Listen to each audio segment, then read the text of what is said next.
Vamos abrir as nossas Bíblias nessa noite. A segunda carta escrita pelo apóstolo Paulo à igreja de Corinto, segunda carta aos Coríntios.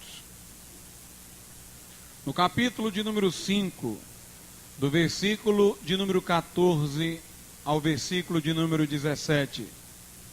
Segunda carta de Paulo aos Coríntios, capítulo de número 5, do versículo 14 ao 17. Diz-nos assim a palavra de Deus: porque o amor de Cristo nos constrange, julgando nós assim, que se um morreu por todos, logo todos morreram.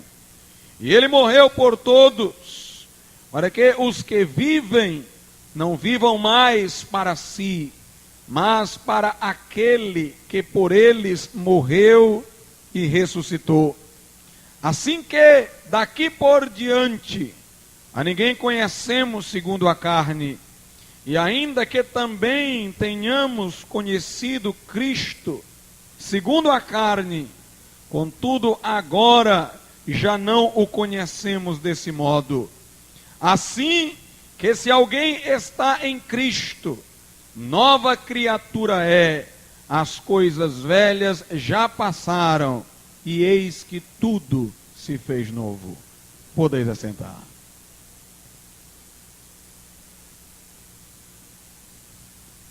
Meus amados irmãos, o texto que nós acabamos de ler diz que o amor de Deus nos constrange, de modo que julgamos assim: se um morreu por todos, logo nele todos morreram. O que a Bíblia quer nos dizer é o seguinte: que se Jesus estava na cruz, representando-nos ao sofrer o juízo que era merecido a nós, mas que não era devido a ele, é porque ele estava lá como nosso substituto, estava lá como nosso representante. Quando ele morreu pelos nossos pecados, fomos potencialmente absolvidos da culpa. Seremos de modo eficaz se crermos nele, porque Deus já não nos imputará o nosso pecado se crermos em Jesus. Porque se o fizesse, era como se estivesse punindo duas vezes o mesmo pecado em Cristo e em nós. Se Jesus já sofreu por mim, eu estou absolvido da culpa. Ele encarou o castigo que nos era merecido, ele sofreu em nosso lugar. Para Deus é como se eu já tivesse morrido, então. Ele não me imputa o meu pecado, porque para ele, o velho homem que eu era, aquele que cometeu os pecados, morreu na cruz de Cristo.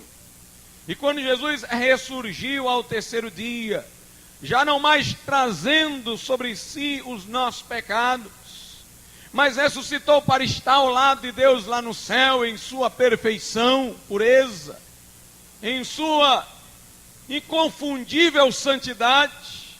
É como se nós estivéssemos com Cristo ressuscitado. Ele assumiu a nossa culpa para que nós tivéssemos a sua santidade imputada a nós. Ele recebeu os nossos pecados que lhe foram atribuídos e sofreu castigo em nosso lugar, para que agora nós recebêssemos a atribuição de sua justiça e fôssemos justificados diante de Deus. Mas o que o apóstolo Paulo quer sugerir aqui é que isto não é apenas uma questão legal, posicional, mas é uma questão real e espiritual. O amor de Cristo lá do alto da cruz nos atrai a si, nos constrange para que cheguemos a Ele. O apóstolo Paulo quer nos dizer que quando pela palavra nós somos esclarecidos sobre o fato de sermos pecadores, e por esta mesma palavra nos é apresentada a cruz de Cristo, Jesus do madeiro, Jesus que nos é apresentado pela palavra, atrai-nos a si por seu amor.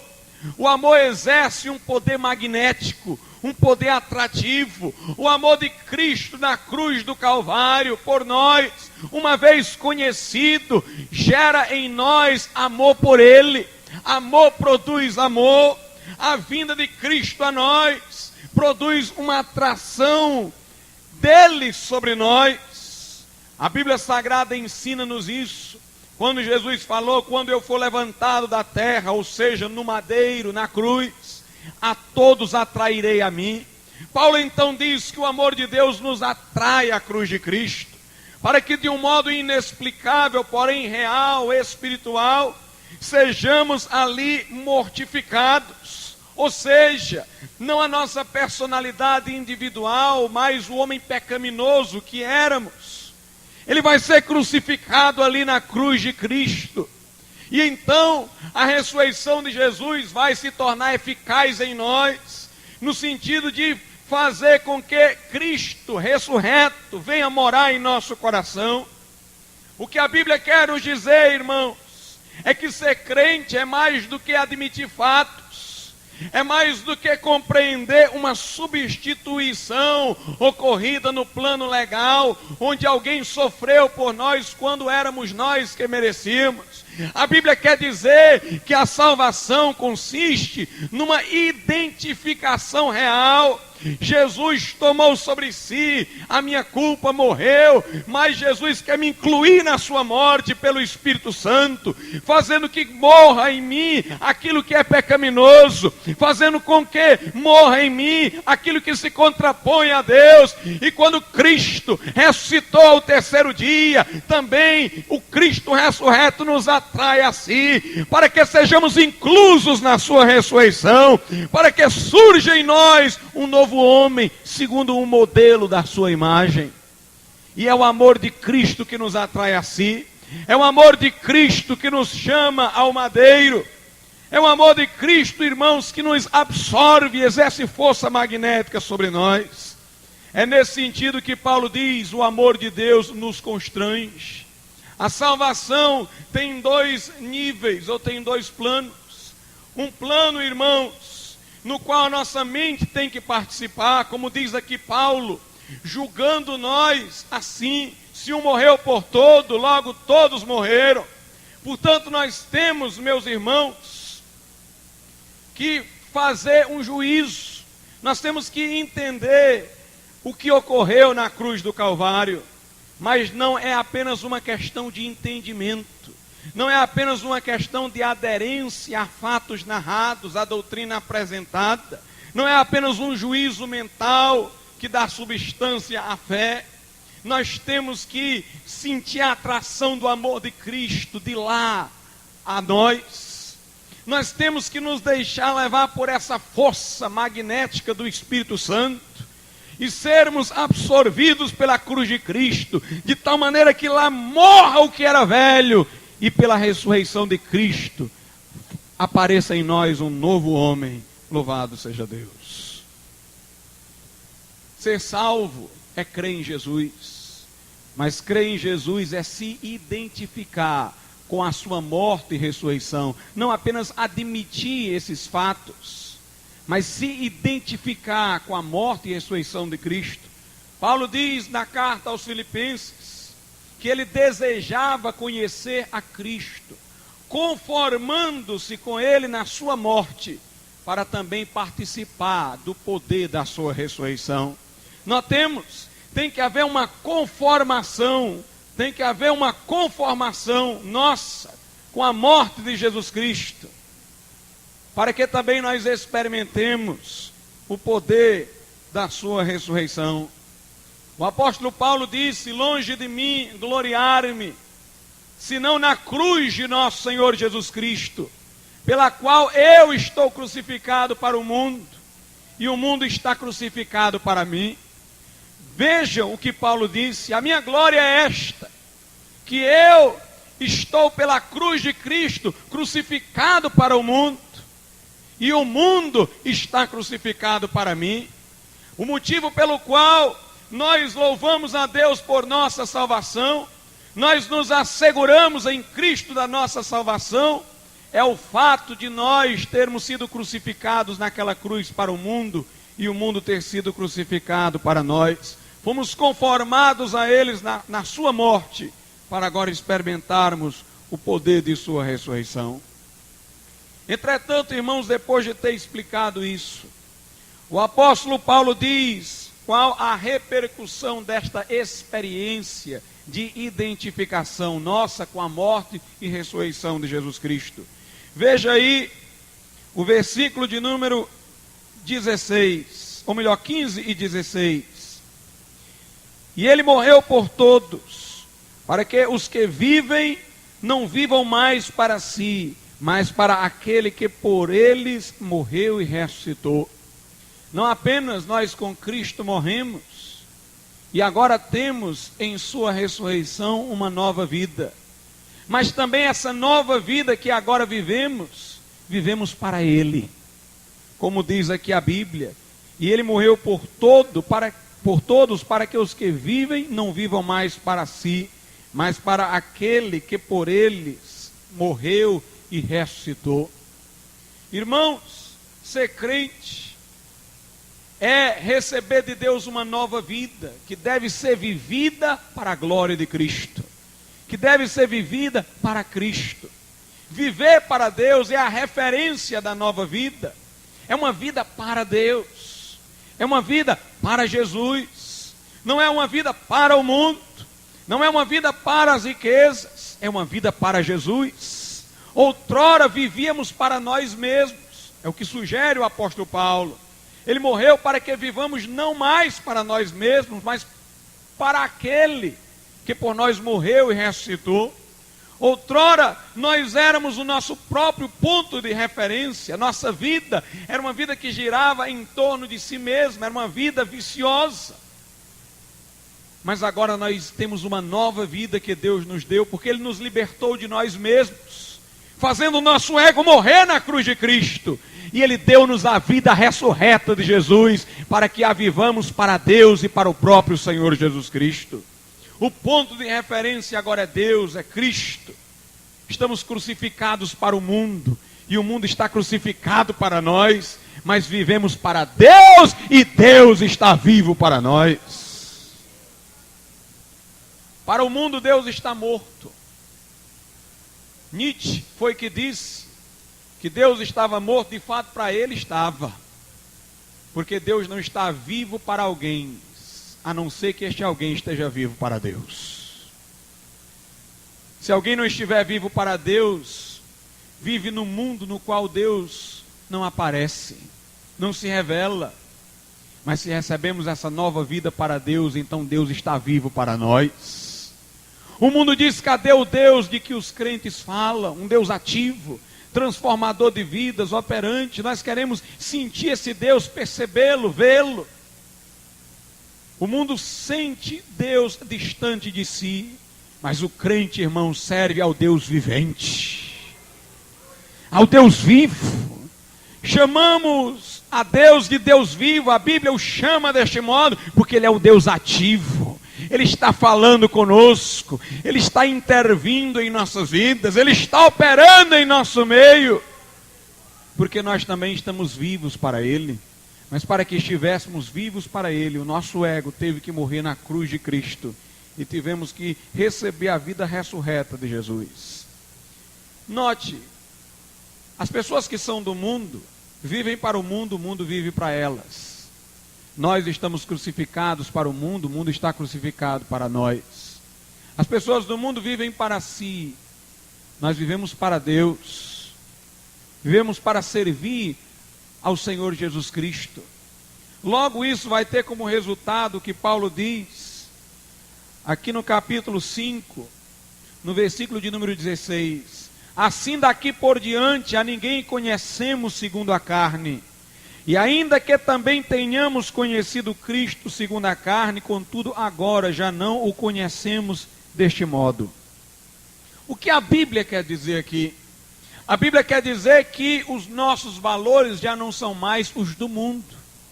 Os nossos padrões já não são mais os do mundo, porque o mundo morreu para nós e nós morremos para o mundo.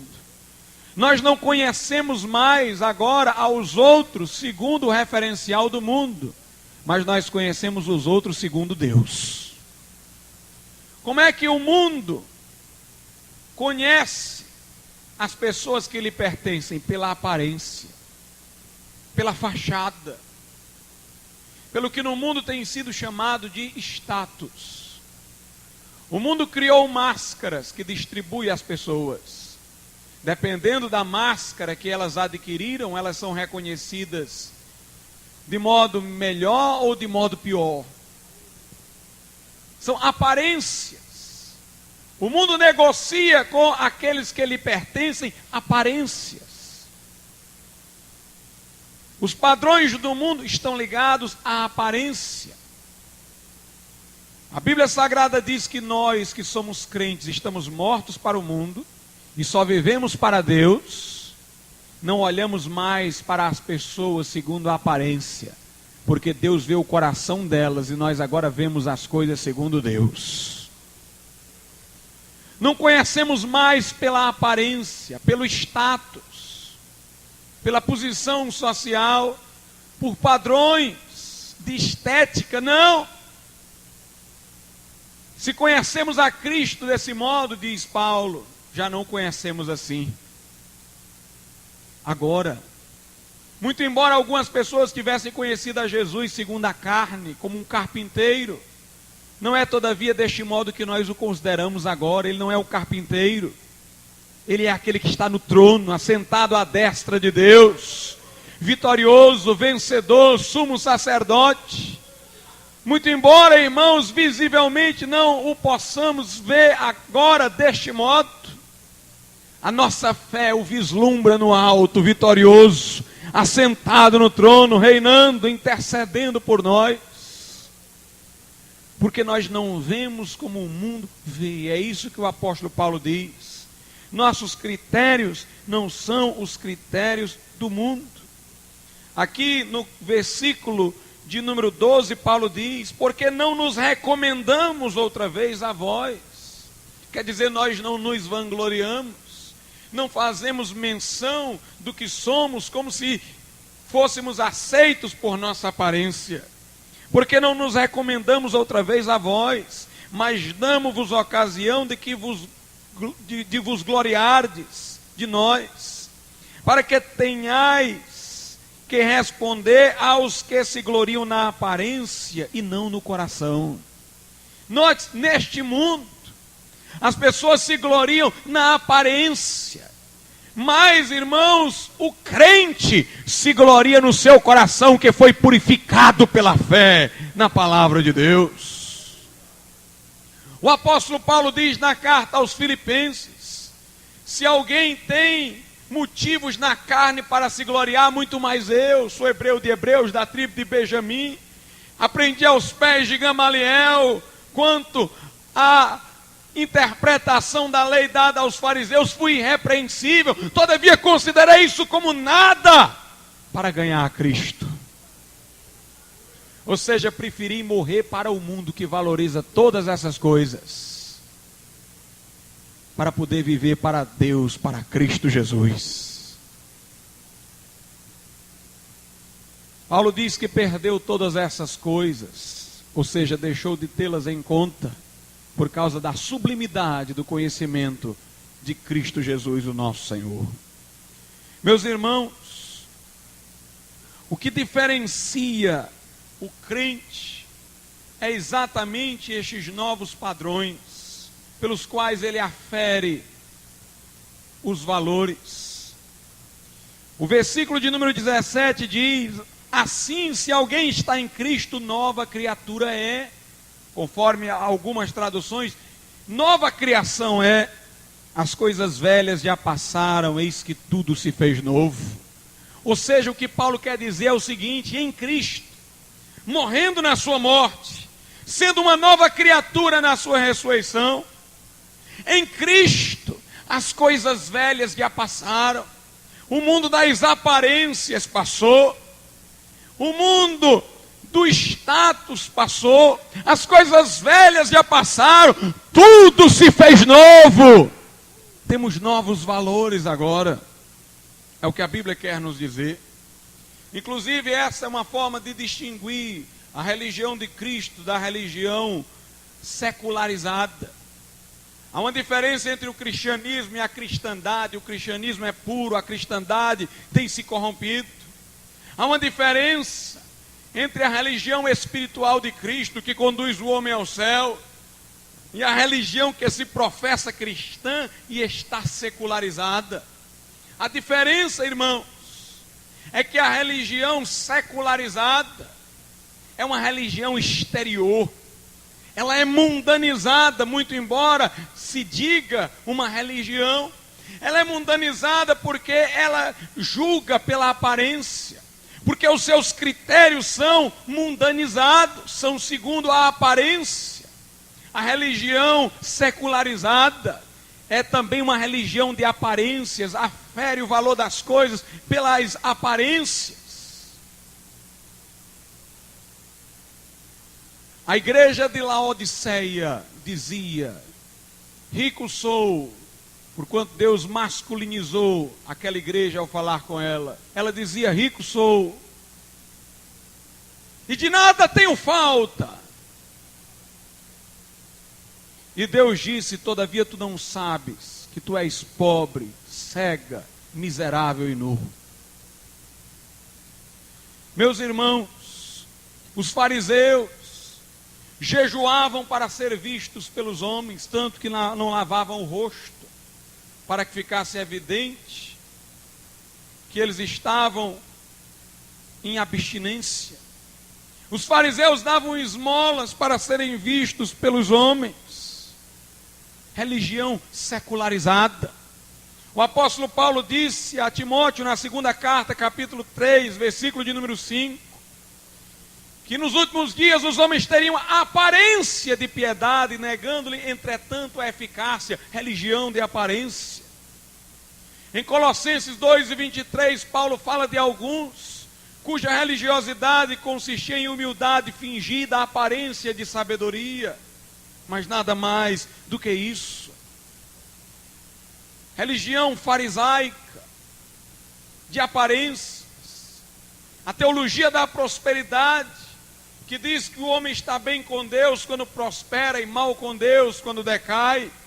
Apenas tentou tornar religioso o critério mundano, mas ela continua mundana, mascarada de aparência religiosa. Jesus disse: quando tu fores orar, entra no teu quarto e fecha a porta atrás de ti, e o teu Deus, o teu Pai que te vê em secreto te recompensará. Jesus disse: quando fores jejuar, lava o teu rosto, unge a tua cabeça, para que não sejas visto pelos homens, mas o teu Pai que te vê em secreto, Ele te recompensará. A consistência da religião espiritual interior do coração, da religião verdadeira, é essa: comunhão filial com Deus. Ele é o nosso Pai. Jesus disse: o teu Pai. E ela consiste em nós sermos vistos por Deus e não pelos homens. Quantas pessoas hoje dizem: eu sou muito religioso, eu faço isso, eu faço aquilo, se gloria do que faz. Tem obras caritativas vistosas, querem ser vistos pelos homens, fazem, mas querem adquirir a admiração dos outros por terem feito. De nada isso vale, de nada isso vale. A religião verdadeira de Cristo, a espiritual, a do coração, é aquela onde o homem vive para Deus. Ele não quer que os outros notem. Ele não está preocupado se os outros vão estar contra ele ou a favor dele. Ele está preocupado em fazer a vontade de Deus. Em fazer a vontade de Deus. Meus irmãos, entendido isso, fica fácil saber por que é que um crente não se rebela contra as aflições porque passa. Um crente não se ressente do sofrimento que o alcança nessa vida. porque ele sabe que o sofrimento, a tribulação, só podem corromper o homem exterior, só podem corromper a aparência, mas não podem atingi-lo no coração, aonde Deus está lhe vendo. Meus irmãos, a tribulação para nós não é boa em si, mas se torna boa na medida em que eu sei que Deus está usando-a para meu bem. Deus está me atribulando neste mundo, ou permitindo que me assaltem tribulações, porque Deus sabe, irmãos, que estamos num mundo que valoriza aparências, valoriza o bem-estar exterior, e por mais que sejamos crentes, vivamos para Deus e não para o mundo, tenhamos os valores de Deus e não os do mundo, nós estamos tão cercados pela essa filosofia mundana, por esses valores mundanos, que corremos o risco de repente começarmos a dar valor às aparências, de nos sentirmos inferiores, por não alcançarmos determinado patamar que o mundo julga superior. E por isso Deus nos envia tribulações e aflições, para destruir mesmo, irmãos, o homem exterior. E eu não me refiro só aqui ao corpo, não é isso não, me refiro a este mundo de aparências. Deus quer destruir o mundo de aparências, para que nós não nos apeguemos a estas coisas, mas olhemos para Deus, olhemos para dentro, para onde Deus está vendo. A Bíblia Sagrada diz o seguinte, na segunda carta aos Coríntios, no capítulo 4, do versículo 16 ao 18. Por isso não desfalecemos, mas ainda que o nosso homem exterior se corrompa, o interior contudo se renova de dia em dia. Esse homem exterior aqui não é só o corpo não, é o homem situado neste mundo de aparências.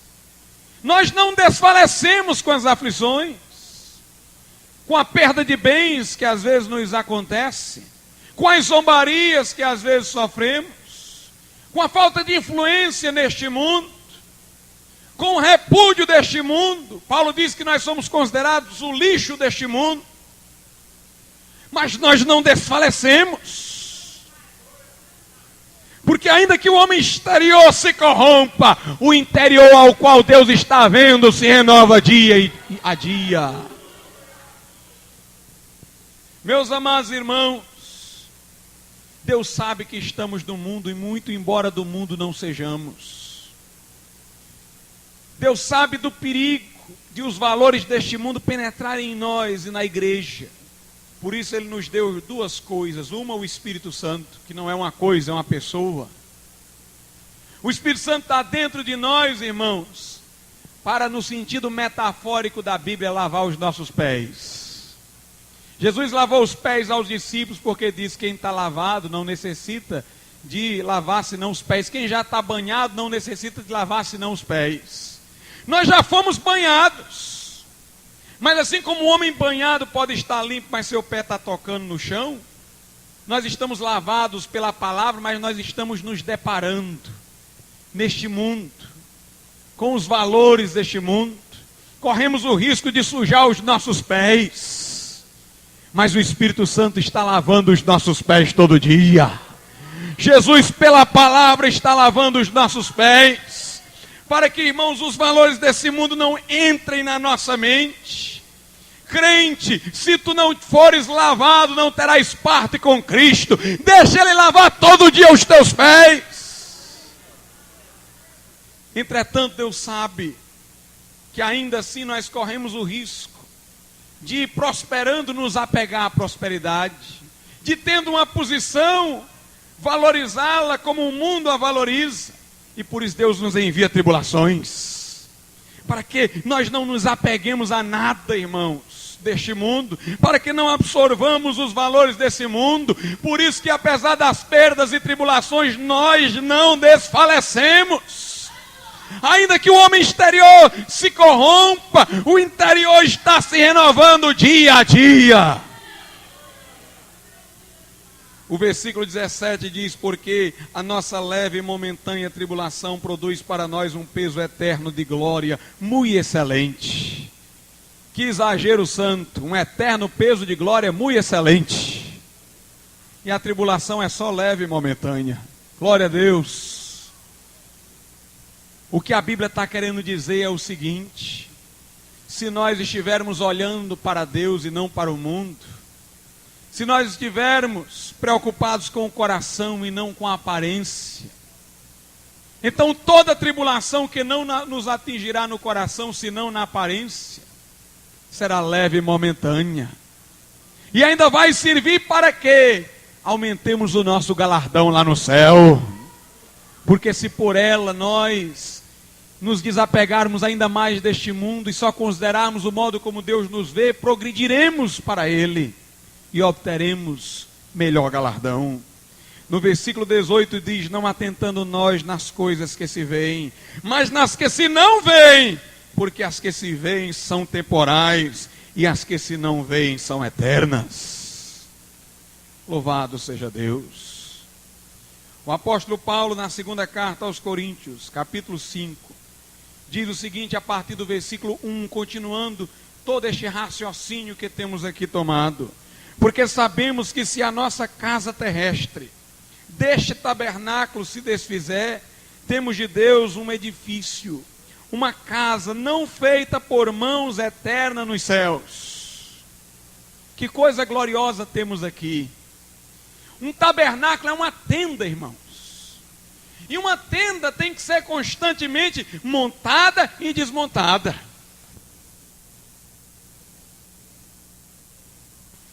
O povo de Israel no deserto armava tabernáculos quando parava e desmontava os tabernáculos quando tinha que andar rumo à terra prometida.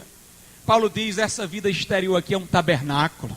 Este mundo de aparência ao qual os homens tanto se apegam é como um tabernáculo que brevemente vai ser desfeito. Estas máscaras não vão ficar, o ouro ninguém vai levar, o status não vai grudar em nós. Meus irmãos, o corpo também vai perecer, mas quando este tabernáculo se desfizer, ele que é tão frágil, que é montado para ser desmontado, quando ele for desmontado, nós temos lá no céu não um tabernáculo, uma tenda, nós temos um edifício preparado por Deus, eterno e não feito por mãos.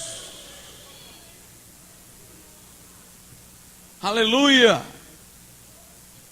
As pessoas deste mundo, irmãos, que se apegam às coisas daqui, sofrem com a morte, porque a morte para elas é a perda de tudo que elas estimavam. A morte para elas é o terror. Um certo teólogo disse que a razão pela qual os homens têm ansiedade e medo é exatamente porque o homem tem a vocação de existir, mas está sob a tragédia de estar morrendo, ele está desaparecendo. Os momentos em que ele tem coragem é o momento em que ele se lembra que existe. O momento em que ele sente agonia e dor é o momento em que ele se lembra que ele vai se ir. As pessoas deste mundo, irmãos, sentem angústia. Quanto mais elas possuem bens, mais angústia elas têm. Porque mais elas sabem que vão perdê-los. Elas vivem na ansiedade, o medo de não ser, o medo do não ser, o medo da morte, do desfazimento. Mas o crente, irmãos, não é vencido pela ansiedade, o crente tem a coragem. A coragem porque o ser nele é mais forte que o não ser. Porque quando este tabernáculo se desfizer, ele não fica sem nada não, aparece a coisa melhor, é um edifício. Quando essa casa temporal se for, ele tem um edifício eterno, feito não por mãos no céu. Por isso, irmãos, quando a morte vai chegando, vai aumentando é a coragem do crente. Porque quanto mais ele está perto da morte, mais ele está perto de ser e não de não ser. mas ele está perto da glória e não do desfazimento. Meus irmãos, os crentes fiéis morrem cantando, nunca lhes vem tanto vigor como na hora da morte, como na hora em que partem dessa vida para outra, porque o tabernáculo está se desmontando e ele já está começando a ver o edifício que ninguém pode demolir lá no céu. Aleluia! Glória a Deus por isso. Glória a Deus por isso. Essa é a diferença, irmãos, entre um crente e um budista. O budista sabe que a infelicidade dos homens decorre do fato de eles quererem viver e terminarem morrendo. O budista sabe que todo homem tem a vontade de viver e sua infelicidade vem porque ele sabe que vai desaparecer. Segundo o budista, essa vontade de ser, esta vontade de ser alguém, de ter uma personalidade individual que dá infelicidade aos homens, porque eles têm essa vontade, mas sabem que um dia não vão ser mais. Aí o budista tem a solução radical que nós não aceitamos. Ele diz: para o homem ser feliz, ele tem que não querer mais ser. Ele tem que esquecer da sua identidade, da sua personalidade individual. Ele tem que negar-se a si mesmo, no sentido de não ser mais ninguém. Ele tem que se diluir em Deus, perder-se no meio do rio, perder sua identidade. Se esqueça de quem você é, tire os seus sonhos, esvazie-se de sua personalidade e desapareça. Por isso eles se voltam para a meditação. Eles querem se diluir, eles querem esquecer que são alguém, mas o cristianismo ensina o contrário, irmãos. Em vez do cristianismo dizer, perca a sua vontade de ser, o cristianismo diz, tenha mais vontade de ser com Jesus. Porque com Jesus você não vai desaparecer não, você vai ser mais do que hoje é. O cristianismo, irmão, não diz, esqueça de quem você é, para você não ter a infelicidade de se lembrar que vai deixar de ser. O cristianismo diz, se lembre de quem você é, e saiba que ainda não se manifestou o que havemos de ser, mas quando Cristo vier, nós seremos semelhantes a Ele, porque seremos tal como Ele é. Aleluia! Uma religião como o budismo, que ensina a fuga, a covardia, como forma de se ganhar a felicidade, é do diabo. Se o homem vai esvaziar-se de sua personalidade, diluir-se no oceano espiritual, se ele vai deixar de ser alguém, não tem mais ninguém para ser feliz. Não há felicidade no budismo. Se o homem desaparece na sua personalidade individual, não sobrou ninguém para ser feliz. No espiritismo também, porque o espiritismo diz que você hoje é um, na outra encarnação vai ser outro. Meu irmão, o cristianismo não diz isso. O cristianismo diz que você vai ser você mesmo. Você vai ser você. E Deus quer lhe dar um novo corpo, uma morada imperecível. Deus não quer lhe fazer desaparecer, quer fazer você viver. O versículo de número 2 continua: por isso também gememos, desejando ser revestidos da nossa habitação que é do céu. O crente vive aqui gemendo, irmãos. O mundo tem medo da morte. E o crente geme esperando o dia em que vai se desvencilhar deste corpo para estar com Deus no edifício eterno. Esse gemido aqui, irmãos, mostra quem é crente e quem não é. Segundo Lutero dizia, o crente não apenas se arrependeu num dia, ele se arrepende todo dia. Porque existe o arrependimento de pecados no plural, que nós não temos todo dia, mas existe um arrependimento do pecado, natureza pecaminosa. Como apesar de nós nos termos convertido, a natureza pecaminosa permanece em nós, porque estamos unidos a este corpo corruptível, então enquanto estamos aqui nós estamos gemendo. Gemendo. desejosos de sermos libertos desse corpo corruptível para que a natureza pecaminosa que está presente a nós enquanto estamos no corpo saia. Se você está satisfeito com este mundo, você não é crente. Se você diz, eu gosto daqui, aqui é muito bom, você não é crente. Ló em Sodoma e Gomorra, diz a Bíblia, afligia todos os dias a sua alma pela impiedade de Sodoma e Gomorra. E a Bíblia diz que a geração atual é pior do que a de Sodoma e Gomorra. Se você gosta, se você se ambienta neste mundo, você não é crente. Você não é salvo, porque um salvo está gemendo. Ao mesmo tempo que eu estou feliz por ter Jesus no meu coração, pela certeza que Ele está no céu, enquanto eu estou nesse mundo, eu me sinto como um estranho. Eu sou um peregrino aqui. Eu não me sinto bem neste lugar. Eu não sinto que aqui seja o meu lar. Não, eu não me ambiento aqui, porque a minha cidadania é o céu. Meu nome está rolado no céu. Eu vivo para Deus. Não segundo os valores do mundo, mas segundo os valores do reino de Deus. Versículo de número 3. Se todavia estando vestidos, não formos achados nus. Ou seja, teremos o céu, se formos por Deus encontrados vestidos e não nus. Aqui é uma linguagem simbólica. Paulo quer dizer que só iremos para o céu, ao partirmos dessa vida para outra, se estivermos vestidos de Cristo. Se estivermos nus, ou seja, sem Cristo nos vestindo, nós não teremos o céu. O crente tem que viver para Jesus, estar vestido de Jesus, ter a vida ressurreta de Jesus Cristo, para que partindo daqui possa ir ao céu. O versículo de número 5 diz assim: ora, quem para isso mesmo nos preparou foi Deus, o qual nos deu também o penhor do Espírito. O versículo 4 diz que o que nós queremos mesmo, definitivamente, não é só estar ausentes do corpo e presentes com o Senhor, mas é ter a ressurreição do corpo.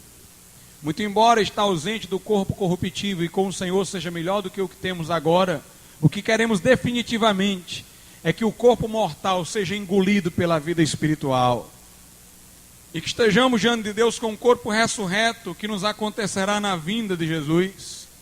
E Paulo diz que quem nos preparou para isto foi Deus, que nos deu o Espírito Santo. O crente, irmãos, é preparado para o céu. Ele tem natureza de céu. Ele foi modelado para o céu. Fomos preparados para isto, através do novo nascimento. Ao entregarmos o nosso coração a Cristo, nós renascemos para Deus. E temos uma nova vida que foi preparada para o céu. E ainda temos um penhor, uma garantia de que iremos para lá. É o Espírito Santo morando dentro de nós. O crente tem o Espírito Santo dentro dele, como garantia de que ele vai estar no céu, lugar para o qual Deus nos preparou. O versículo de número 6 diz: pelo que estamos sempre de bom ânimo, sabendo que enquanto estamos no corpo, viveremos ausente do Senhor. Note, o crente está sempre de bom ânimo. Por quê? Por causa daquilo que já falei. Quando as tribulações nos vêm, nós sabemos que o que com ela é destruído é apenas o homem exterior. Mas o interior se renova. Nós temos bom ânimo, irmãos. As aflições aqui não nos prejudicam, porque nós não queremos nada de bom daqui, não esperamos nada daqui. Se nossa esperança em Cristo fosse para esta vida, Paulo diz, seríamos os mais infelizes dentre os homens. Nós não esperamos em Cristo viver eternamente nesse mundo ímpio, senão seríamos infelizes, diz Paulo. Mas nós esperamos em Cristo para uma vida que transcende essa. As aflições, portanto, não nos atormentam, apenas nos lembram que nós não somos daqui, por isso que nós temos bom ânimo diante delas. E diz o versículo 7 que nós não andamos por vista, mas por fé. Nós esperamos o céu pela fé. Vemos por trás da tribulação a mão de Deus querendo com que não nos apeguemos a este mundo pela fé. Não julgamos pela aparência, mas pelo coração, por causa da fé. Acreditamos que Deus está nos vendo, vemos o invisível. Meus irmãos, a santificação do crente está nisso. Eu estou vendo o invisível, eu vejo Deus em Cristo. E por eu saber que Ele está me vendo, e que a única pessoa a quem eu tenho que agradar é a Ele, eu ando em retidão. Se nós andássemos por vista, nós só estávamos vendo o mundo ao nosso redor. O mundo dizendo para as irmãs, bote um brinquinho, essa roupa está muito grande. Se nós olhássemos para este mundo, nós só veríamos a pessoa dizendo, tome só um copinho de cerveja, não faz mal não. Se estivéssemos olhando para este mundo, estaríamos vendo as pessoas dizendo que faz mal uma mentirinha, não vai prejudicar ninguém. Nós iríamos cair fatalmente, mas nós não estamos olhando para este mundo, não queremos agradar este mundo está morto para nós estamos mortos para este mundo, mas estamos vivos para Deus, Ele está nos vendo, jejuamos para Ele, oramos para Ele, queremos saber como Ele nos considera, é contemplando a glória do Senhor, não a glória do mundo, é levando em conta a aprovação de Deus para os nossos atos, que somos transformados de glória em glória na imagem de Jesus Cristo. O que queremos é ser agradáveis a Deus. É o que diz o versículo de número 9. Pelo que muito desejamos também ser-lhe agradáveis, quer presentes, quer ausentes. Ser crente é ter uma santa obsessão de ser agradável a Deus. Deus disse a Abraão, anda na minha presença e ser perfeito. Como quem diz, não anda na presença dos homens, não anda na minha. Não leva em conta o que os homens dizem, leva em conta o que eu te digo. E ser perfeito na minha presença. Não seja perfeito para o modo de o mundo te ver, seja perfeito para o modo de Deus te ver. Anda na minha presença e ser perfeito. É preciso que cada um entregue o seu eu, o seu velho homem, este que está corrompido pelos valores deste mundo, a cruz de nosso Senhor Jesus Cristo. E é preciso que cada um pela fé e pelo poder do Espírito Santo assuma a vida ressurreta de Jesus. Jesus está ressuscitado lá em cima e não aqui. Está diante de Deus e não dos homens. Quando você assumir a vida ressurreta de Cristo, você vai se sentir diante de Deus e não dos homens. Vai se sentir lá e não aqui. Vai pensar nas coisas que são de lá e não nas que são daqui. Vai buscar as coisas que são de lá e não as que são daqui. Mas o mundo vai tentar te chamar de vez em quando. Vai tentar te fazer esquecer a identidade nova que Deus te deu. O mundo vai tentar fazer com que em certas oportunidades tu não te lembres que as coisas velhas passaram e tudo se fez novo. Vai tentar acordar o velho homem que já morreu. Mas o Espírito Santo vai pela palavra te acordar, vai lavar os teus pés, vai tirar o sujo que ficou. E por certo algumas tribulações virão. Mas no momento em que elas virão, no momento em que elas chegarem, você vai abrir os olhos e acordar e se lembrar, eu não sou daqui. Eu tenho uma pátria lá. Vamos ficar de pé.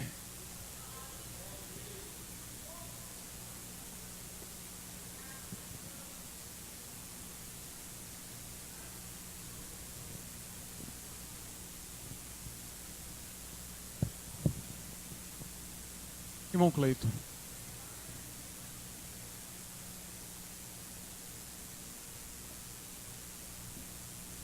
Aleluia. Jesus disse, quem quiser ganhar a vida, perdê-la-á. Quem aborrecer a sua vida neste mundo, por amor de mim, preservá-la-á para a vida eterna. Essa noite, recuse os valores desse mundo. E se conforme com Cristo na sua morte. E receba em você um novo homem, uma nova mulher, pelo poder da ressurreição de nosso Senhor Jesus Cristo. O amor de Deus nos constrange. Hoje Deus está te chamando pelo seu amor. um magnetismo vai atrair o teu coração. É o amor de Cristo te chamando para morrer e para viver. Porque só há uma vida nova se essa velha que tu tem morrer. Aleluia. Eis-me aqui, Senhor. Venho me render.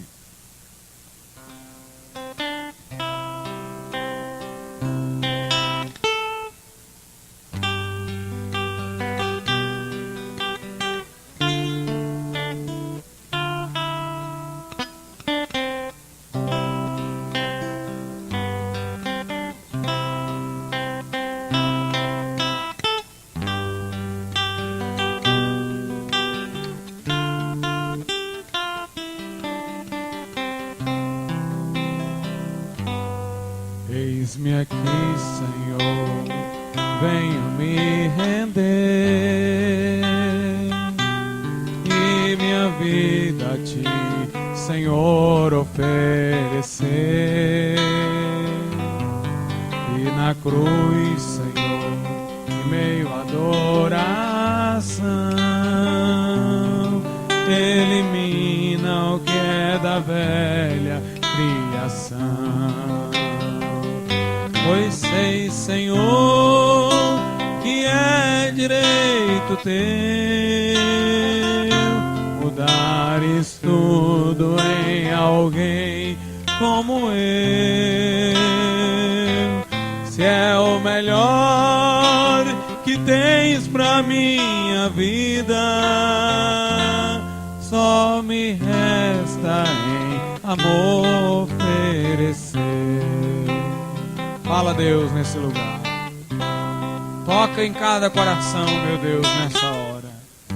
Em nome de Jesus, resgata vidas das trevas e traze-as para a Tua luz, eu te imploro. Em nome de Jesus.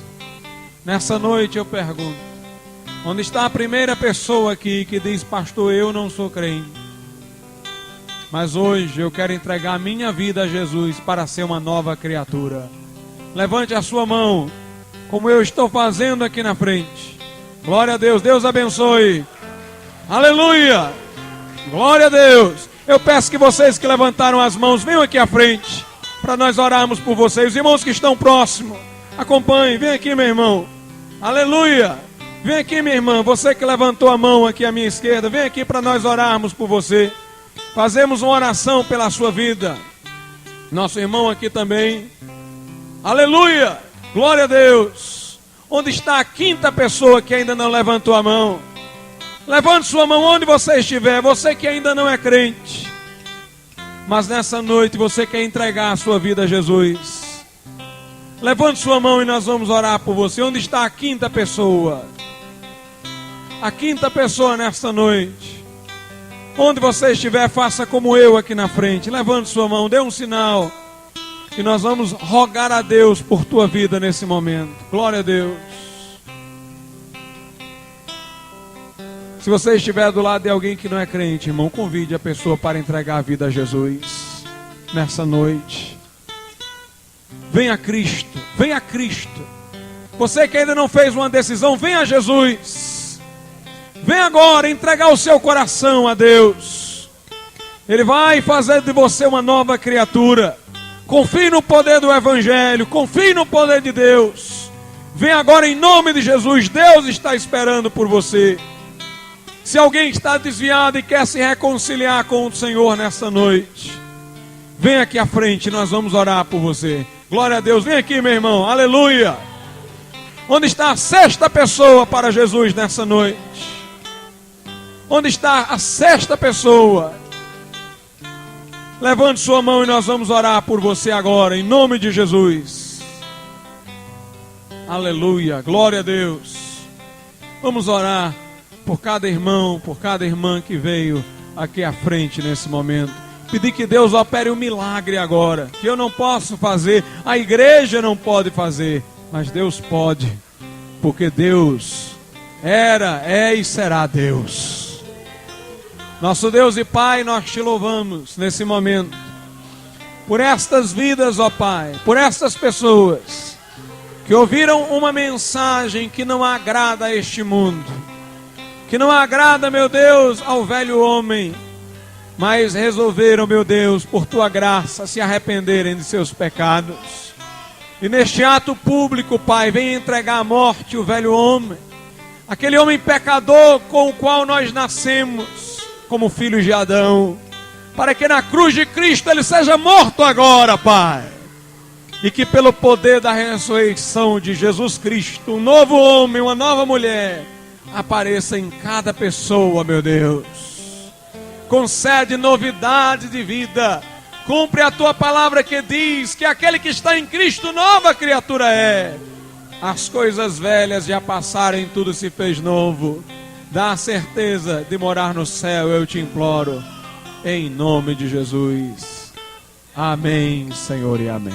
Glória a Deus. Espere um pouquinho. Nós queremos dar um novo testamento para cada um de vocês.